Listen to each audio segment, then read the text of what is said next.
General আইজের বিরুদ্ধে আসলে যে ব্যবস্থা নেওয়া হয়েছে সেটা বিচার নীতির প্রয়োগ নয়, এটি আমাদের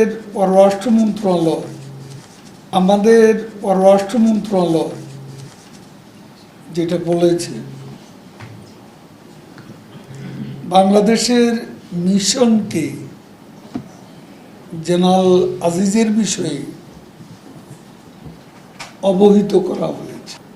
জেনারেল আইজের বিরুদ্ধে আসলে যে ব্যবস্থা নেওয়া হয়েছে সেটা বিচার নীতির প্রয়োগ নয়, এটি অ্যাপ্রোপ্রিয়েশন আইনের অধীনে।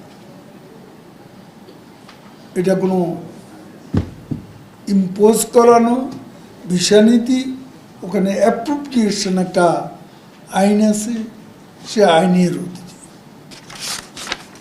আর এটা নিয়ে আমি আর বেশি, আমাদের পররাষ্ট্র মন্ত্রণালয় মাননীয় মন্ত্রীও কথা বলেছেন, আমরা এতটুকুই জানি, এটাই আমি বলছি।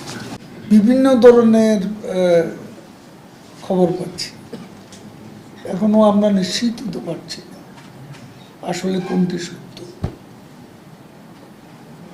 দেখা যাক, সত্য তো বেরিয়ে আসবে।